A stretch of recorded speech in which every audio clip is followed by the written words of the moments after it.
Hello, and welcome to BigBookCTK.com. My name is Toussaint, and I'm reading The Three Musketeers by Alexandre Dumas. Chapter 5, The King's Musketeers and the Cardinal's Guards. D'Artagnan was acquainted with nobody in Paris. He went therefore to his appointment with Athos without a second, determined to be satisfied with those his adversary should choose.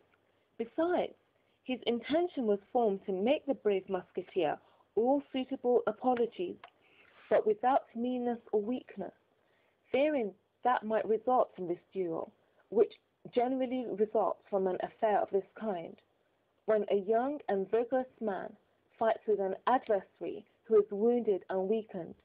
If conquered, he doubles the triumph of his antagonist. If a conqueror, he is accused of foul play and want of courage. Now, we must have badly painted the character of our adventure seeker, or our readers must have already perceived that D'Artagnan was not an ordinary man.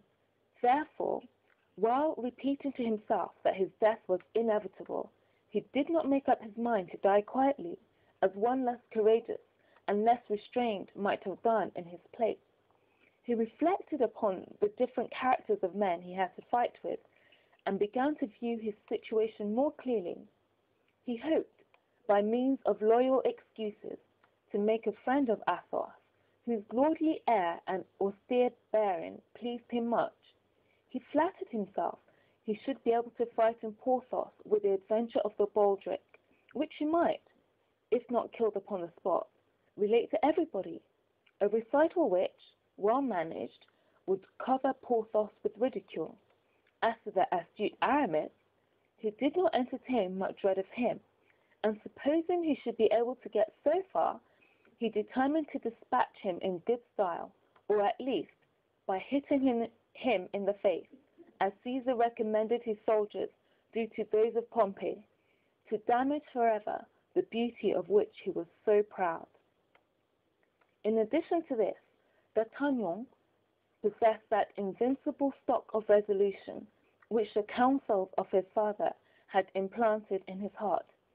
Endure nothing from anyone but the king, the cardinal, and Monsieur de Treville.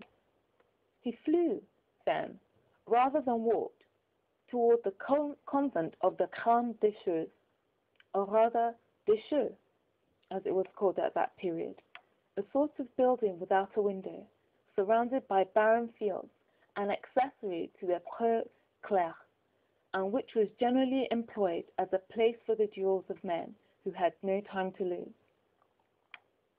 When D'Artagnan arrived in sight of the bare spot of ground which extended along the foot of the monastery, Athos had been waiting about 5 minutes, and 12 o'clock was striking.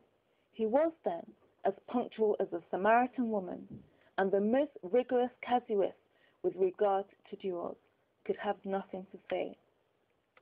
Athos, who still suffered grievously from his wound, though it had been dressed anew by Monsieur de Treville's surgeon, was seated on a post and waiting for his adversary with hat in hand, his feather even touching the ground.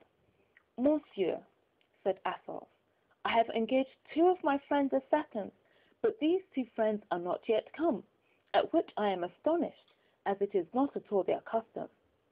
"I have no seconds on my part, monsieur," said D'Artagnan, "for having only arrived yesterday in Paris, I as yet know no one but Monsieur de Treville, to whom I was recommended by my father, who has the honor to be, in some degree, one of his friends."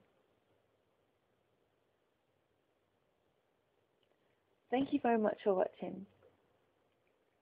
You've been listening to The Three Musketeers by Alexandre Dumas. My name is Toussaint, and this is BigBookCTK.com. Thank you very much, and bye for now.